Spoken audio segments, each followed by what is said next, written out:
9 de la mañana, 23 minutos, nos metemos en otros temas de actualidad porque el Tribunal de Apelaciones revocó la absolución del Cachila y lo condenó a 8 años de prisión por encubrir el asesinato de la adolescente argentina Lola Chomnales ya hace 8 años.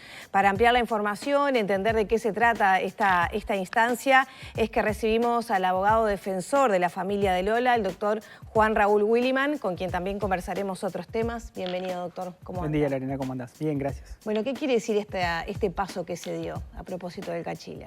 Para nosotros es importante porque, en definitiva, desde el comienzo, desde el origen, tanto la familia, Diego, Adriana, tanto Jorge también, con el doctor Barreno tengo esa convicción desde el primer día, Moreira tenía responsabilidad en el hecho, ¿sí? De hecho, puede parecer que no, porque una vez que se dio con la persona que había dejado su sangre en las pertenencias de Lola, que claramente fue quien tuvo el enfrentamiento físico, si no, no hay otra explicación. Me estoy refiriendo a Sena, que fue procesado con prisión por homicidio muy especialmente agravado hace muy poco, y gracias al trabajo de Natalia, sobre todo, de la genetista. Lo de Moreira parecía de menor importancia, y de hecho la fiscal, cuando pidió la condena en la acusación fiscal, había pedido, se lo condenara en realidad por el delito de encubrimiento, y había pedido una pena importante de 8 años. Lo que sucedió es que el tribunal de primera instancia, el juez de primera instancia, Jiménez Vera, lo absolvió a Moreira en el entendido de que no tenía ningún tipo de responsabilidad, o por lo menos no estaba probada. Lo que nosotros no compartimos, respetamos como corresponde, incluso la familia, Diego, Adriana, Jorge, yo, todos entendimos que era una posición posible, pero la verdad es que no estábamos de acuerdo. Por suerte, trabajando con la Fiscalía, en el mismo concepto que manejó el fiscal Jorge Vaz cuando pidió el procesamiento y Jessica Pereira cuando pidió la condena, la Fiscalía apeló en el entendido de que Moreira tenía responsabilidad. Y hoy para nosotros es una tranquilidad, más allá de que esto puede ser revisado, es una tranquilidad que el Tribunal de Apelaciones de cuarto turno, analizando la prueba minuciosamente, entiende que Moreira no solo estaba ahí, sino que le cabe responsabilidad penal, además de la participación de Sena. ¿Y alcanza esto? Se probó que vio a Lola 2 veces, una con vida, otra sin vida, que no quiso involucrarse con la policía, pero también he sabido de que quedaban algunos huecos o lagunas de información a propósito de cómo se le dio muerte a la joven. Claro. Y que probablemente una sola persona del tamaño de quien está en la cárcel procesado como autor no fuera suficiente. ¿Podría haber, alcanza esto? ¿Podría pensarse en la participación de este hombre también como coautor? Sí, bueno, originalmente fue la posición del fiscal Vaz y fue un poco la posición de la familia. Lo que pasa es que es difícil saberlo porque nosotros tenemos, en este caso, bueno, hoy tenemos la suerte de dar con las personas que son responsables, pero también tenemos la mala suerte de que ninguno de ellos realmente colabore con esto, ¿no? Ni Sena ni Moreira nunca colaboró. De hecho, a Moreira lo terminan condenando por encubrimiento, porque todo indica que estuvo ahí. Es inverosímil que haya estado al inicio y al final. Esa es una versión muy inverosímil, tan inverosímil como la versión de Sena de que se cortó con unas botellas trabajando en un supermercado, y eso fue lo que determinó que dejara su sangre en el DNI y en las toallas y en las pertenencias de Lola. Son versiones realmente inverosímiles y eso no implica, difícilmente se quiten la responsabilidad que les cabe con ese tipo de versiones, pero lo cierto es que tampoco nos ayudan. Lo cierto es que ninguno dice, bueno, me siento y les digo la verdad y les cuento qué es lo que pasó, ¿no? Deciden esto, ¿no? Buscar explicaciones que son realmente irrisorias de qué es lo que sucedió. Entonces, tenemos que reconstruir lo que sucedió. Estamos mucho más cerca, porque entre las pericias forenses, las pericias psicológicas, semiológicas, por suerte para los papás, que una de las mayores necesidades es acercarse a la verdad de qué es lo que sucedió, por suerte podemos reconstruir esa historia, pero la reconstruimos de a pedazos en la medida que la prueba nos va permitiendo entender la historia. Por supuesto que todos hubiéramos deseado que alguno de los partícipes se sentara, confesara y nos dijera esto fue lo que sucedió. ¿La pena podría modificarse en caso de admitir el homicidio? Ya no, podría, porque nosotros entendíamos, yo por lo menos entendía que, y creo Jorge también, el doctor Herrera también, entendíamos que era aplicable el instituto del proceso abreviado al viejo sistema procesal penal porque es más beneficioso y eventualmente él podría haber hecho un acuerdo con la No, pues Fiscalía. este es el viejo código. Claro, este es el porque sistema fue anterior. previo a 2017. Exacto, este es el sistema anterior, pero de todas formas era aplicable el instituto del proceso abreviado y hubiera sido muy útil si él colaboraba. Para arrancar no hubiera sido condenado por encubrimiento, porque justamente es el entorpecimiento de la investigación lo que lo lleva a esa situación. Habiendo estado ahí, y repito, siendo inverosímil su versión de que estuvo al principio y al final, que estuvo con ella, que le vendió estampitas, que charló, que la acompañó hasta que se desmayó y se fue. Y después cuando vuelve le toma el pulso. Bueno, no es racional, lo más racional es que efectivamente él es responsable mínimamente de encubrimiento.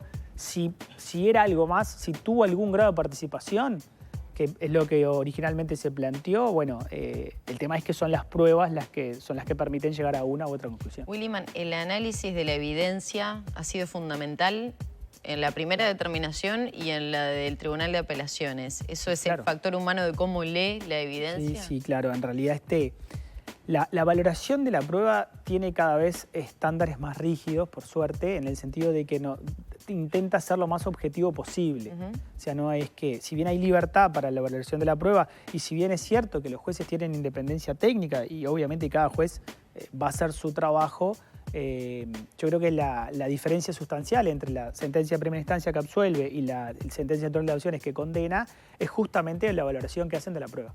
Y el Tribunal de Apelaciones hace un sucinto recuento de todas las declaraciones de Moreira. Entonces ahí vamos viendo cómo se va ubicando él solo en la situación, cómo aporta datos que él solo puede aportar estando ahí, pero además lo entrelaza y está muy bien porque no alcanza con un medio probatorio, con la pericia psicológica, con la pericia semiológica, con otros elementos que te permiten arribar a esa conclusión. En realidad uno no concluye algo plenamente probado por una prueba, generalmente es un medio de prueba, pero después uno se van coayudando otros medios de prueba y arriba a una conclusión lo más lógica posible y lo más fundada posible. Yo creo que es lo que hizo el Tribunal de Apelaciones y a nosotros, a mí, a Jorge, a la familia, nos da mucha tranquilidad. Con estas dos condenas, ¿qué más falta?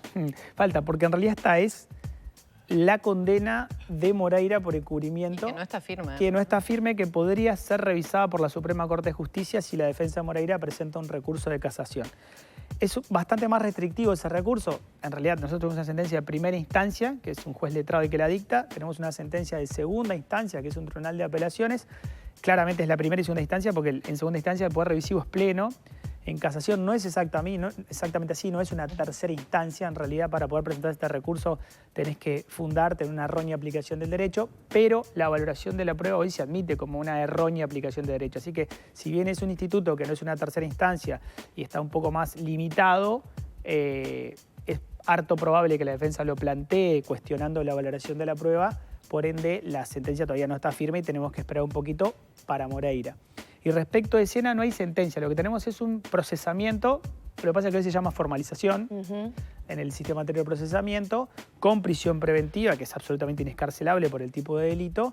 Pero bueno, esa investigación hay que terminarla, hay que terminar de recabar toda la prueba que permita que se le dé vista al fiscal para que deduzca acusación fiscal y obtener ahí una sentencia de primera instancia y después nos toca recorrer el camino.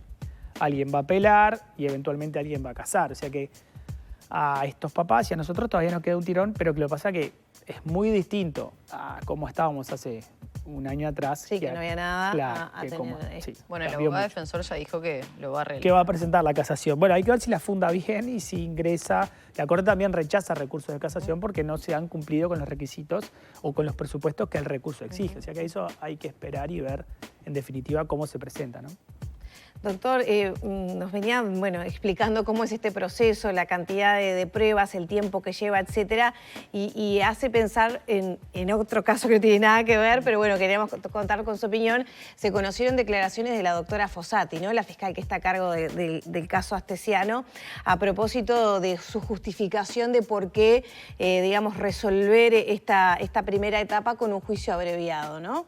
Y utilizaba como argumento que ir a un juicio generaría un desgaste de recursos y de tiempos que no se cuentan con. Oral y público, ¿no? Un juicio oral y público, exactamente. Sí. ¿Cuál es su valoración a propósito de esto? ¿La justicia, los operadores de la justicia están con dificultades, o sea, resulta más fácil o más viable resolver con abreviados situaciones difíciles porque no hay recursos? Bueno, es una buena pregunta. Cuando cambiamos de sistema y pasamos del inquisitivo, que es el que acabo de comentar, al sistema acusatorio, mucho más garantista y mucho más apegado a nuestra Constitución, sabíamos, porque así son todos los sistemas acusatorios, que hay vías más rápidas para resolver el conflicto. De hecho, nosotros eliminamos alguna, como la suspensión condicional del proceso, pero no importa. El abreviado, que todavía subsiste, y creo que va a seguir existiendo, porque es la vía más habitual. La más habitual no significa que sea ni la más garantista ni la más transparente para determinados casos. Es la más habitual y está más que justificada. Yo soy un defensor del abreviado bien aplicado. El instituto es bueno. El tema es cuándo aplico el instituto. Es como que alguien, no sé, haga no sé, un abuso de la acción de amparo. ¿Quién puede sostener que la acción de amparo no es un buen instituto? Bueno, el tema es cómo lo usamos. El proceso abreviado es una buena solución porque descongestiona y justamente evita toda una movilización de recursos humanos, materiales y logísticos que no abundan y que justamente hay que reservar para aquellas situaciones que sí ameritan todo este movimiento logístico, humano y material. Y tal vez los casos más sonados, más sensibles, más delicados, por distintas razones, sea porque se trata de un homicidio muy especialmente agravado, que es muy conmocionante, porque se trata de situaciones donde se analiza situaciones de corrupción, ¿no? Muy mediáticas, muy sensibles.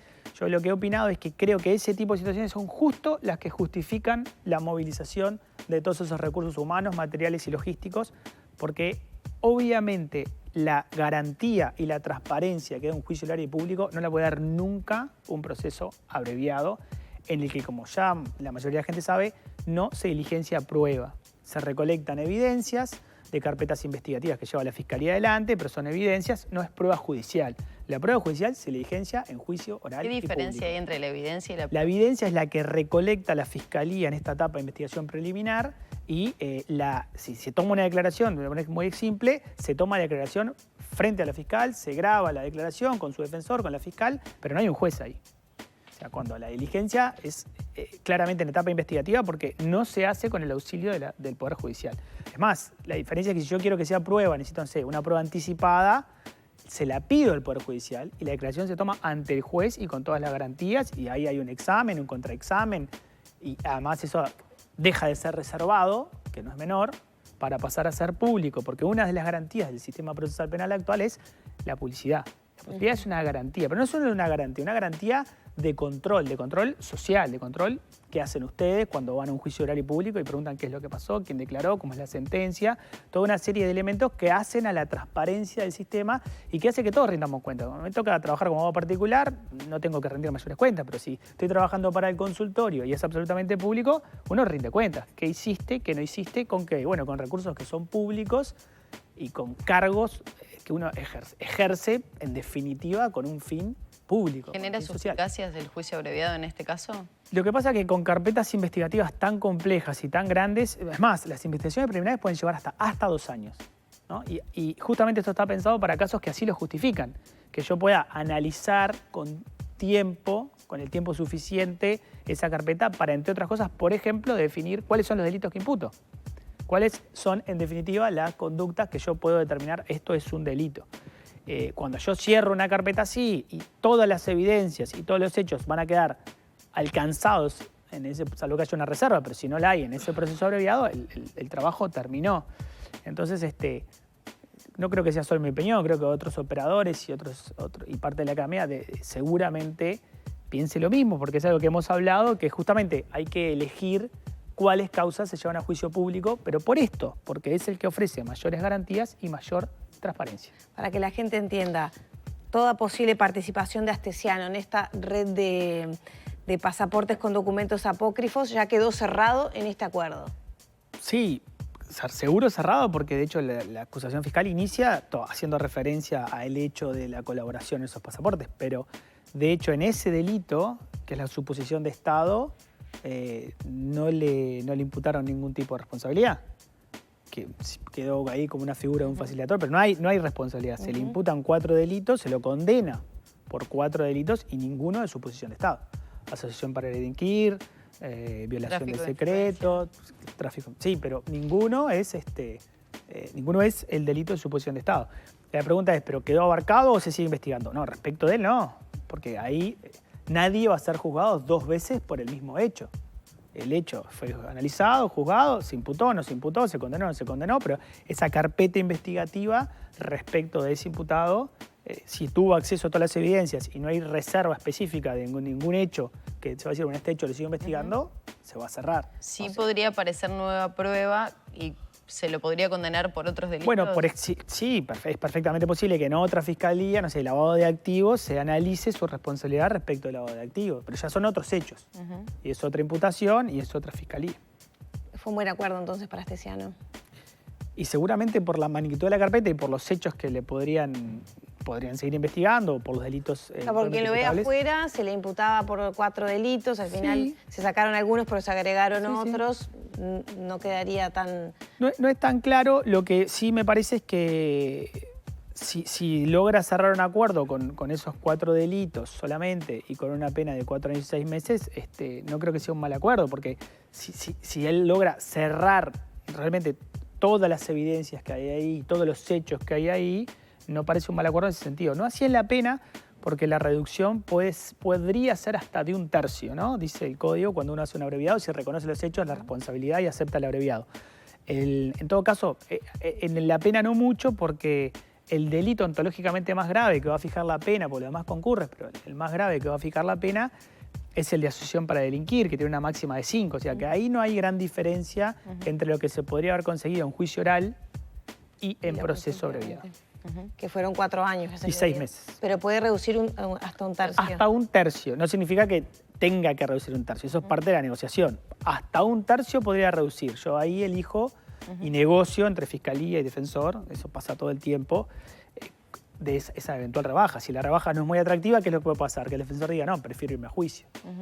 Pero por algo el defensor, ante una rebaja no tan atractiva, aún así decidió el abreviado y no el juicio oral. Por las implicancias que tenía este juicio y sobre todo esta investigación, ameritaba más recursos desde su punto de vista, ¿no? Sin entrometernos en otros temas, pero sí hacen a la realidad de... Se puede contestar, todos los días hablamos algo astesiano. Se puede contestar genéricamente. A ver, yo leía estos días que el sistema político discute si la fiscalía debería ser un triunvirato o uno solo.